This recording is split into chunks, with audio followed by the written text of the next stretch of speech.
D'anniversaire, nous vous souhaitons d'abord bon anniversaire.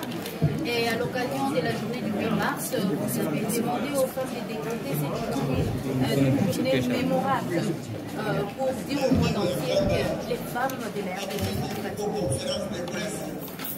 Je crois que ce que les femmes de la RDC connaissent depuis 25 ans est inacceptable. À chaque fois quand il y a une agression de la République démocratique du Congo, ce que nous constatons, c'est que ce sont les femmes et les enfants qui souffrent le plus. Et je pense que quand vous allez dans des camps de déplacés internes et constatez la souffrance des femmes dans ces camps, c'est tout simplement inacceptable. Et je pense qu'au lieu de faire la fête, au lieu d'être dans le mois où nous prenons l'égalité numérique, même si c'est très important, mais je pense qu'aujourd'hui, la femme congolaise doit exiger une protection. Et la protection ne peut se faire que lorsqu'il y a une réforme du secteur de sécurité. Donc l'armée, la police, les services de renseignement doivent être au service de la protection de la femme congolaise. Et aujourd'hui, les conditions dans lesquelles les FARDC vivent, la police vit, c'est pratiquement impossible qu'ils puissent jouer les rôles de protecteurs de la population, ni même protéger notre intégrité territoriale.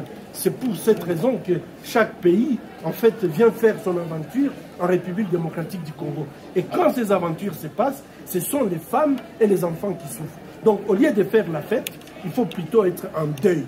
Au lieu de faire la fête, il faut s'habiller en noir. Au lieu de faire la fête, il faut dire à nos gouvernants les responsabilités. Ils doivent prendre les responsabilités en main. Nous devons dire à la communauté internationale, nous avons des femmes intelligentes, nous avons des femmes capables.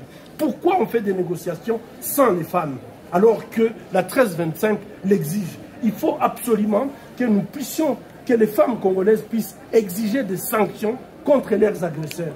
Et je pense qu'à la fin, les femmes congolaises doivent s'organiser, non seulement pour qu'elles puissent en fait choisir leurs futurs responsables en s'enrôlant, en allant voter massivement. Il faut absolument que les femmes participent dans l'observation.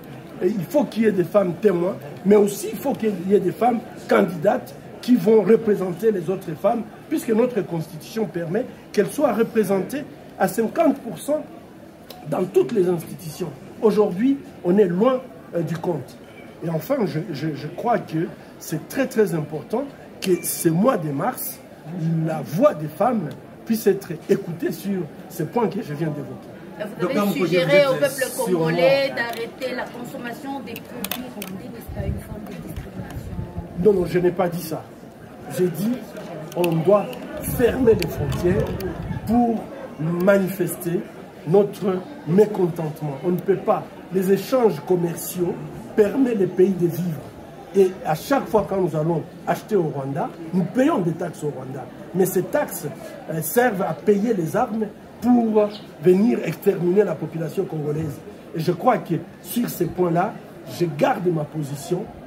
Nous ne pouvons pas demander aux autres pays de sanctionner le Rwanda alors que nous-mêmes nous entretenons des relations commerciales avec le Rwanda. C'est un non-sens. Ces femmes qui ont trop souffert ont surtout besoin de leadership responsables qui protègent leurs intérêts, non pas seulement par le plaidoyer, l'action que vous menez, mais sur les côtés de l'action politique.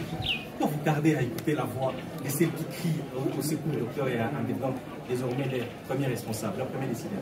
Je pense que vous faites très mal la politique, puisque je crois que, en fait, tout ce que j'ai dit à ces femmes aujourd'hui, c'est une déclaration.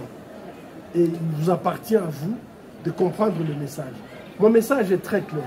Il faut que le pouvoir soit pris par le peuple et que le peuple puisse le donner aux personnes que le peuple considère, et spécialement les femmes, les gens qui considèrent qu'ils sont capables de pouvoir tenir compte de leurs intérêts et protéger leurs intérêts.